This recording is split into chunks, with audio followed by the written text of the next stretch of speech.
என் இனிய தமிழ் மக்களே, உங்கள் பாசத்திற்குரிய பாரதி ராஜா பேசுகிறேன்.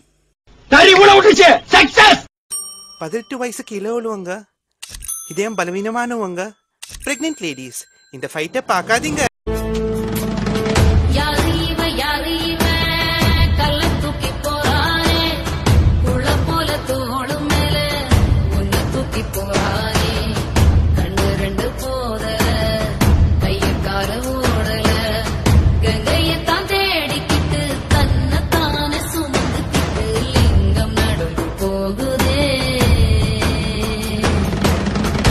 ஐயோ அலாட்டாய்க்கடா அலாட்டாய்க்க. என் ஃபாதர் வாசிக்க, என் மம்மி ஆட, நானும் எங்க அண்ணன் உட்கார்ந்து வேடிக்கை பார்க்க ஒரே கூத்தா இருக்கும். உங்களை எல்லாம் பார்த்தா எனக்கு பாவமா இருக்கு. எந்த ஒரு விஷயத்தையும் பிளான் பண்ணாம பண்ணா இப்படித்தான். பிளான் பண்ணி பண்ணணும். ஓகே. அம்முக்குட்டி, சல்லக்குட்டி, ஜாங்கிரி, பூந்தி. எனக்கு ஒரு கெட்ட பழக்கங்க. அதானடா? அதேதான். என் மனசுல பட்டதை நான் எப்பயுமே சொல்லிடுவேன். அதானடா? அதேதான். சொல்றேன்னு தப்பா நினைக்காதீங்க. அதானடா? அதேதான். சொல்லிரவா? சொல்லுங்க. நீங்க ரொம்ப ரொம்ப தப்பா பிகரா. மனிதர் உணர்ந்து கொள்ள இது மனித காதல் அல்ல, காதல் அல்ல, அதையும் தாண்டி புனிதமானது.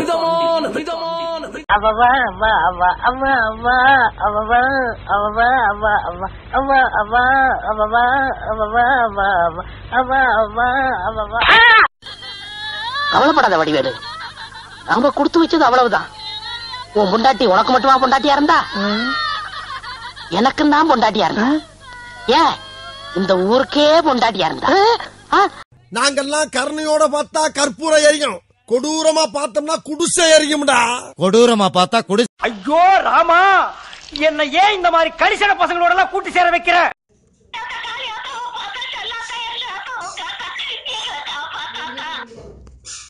அடங்கப்பா, இது ஹலோ, நான் வருத்தமில்லா வாலிபர் சங்க தலைவர் கைப்பிள்ள பேசுறேன். யார் பேச? கடைசி வரைக்கும் வேலை வெட்டிக்கு போகாமே நாம வாழ்ந்து காட்டணும். இதுதான் நம்ம லட்சியம்.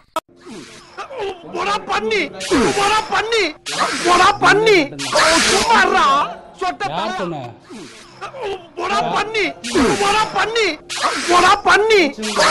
அப்புறப்பா தயவு பண்ணி நான் வைக்கிற சரக்கு விஷயத்த வெளியாட்ட சொல்லிடாத. நான் சொல்ல மாட்டேனே. தேங்க்யூப்பா. உங்க முகரக்கிட்ட பார்த்தாலே தெரிஞ்சிடும். நான் அப்படியே ஷாக் ஆயிட்டேன். ரிஸ்க் எடுக்கறலாம் எனக்கு ரஸ்க் சாப்பிடுற தம்பி. டீ இன்னும் வரல.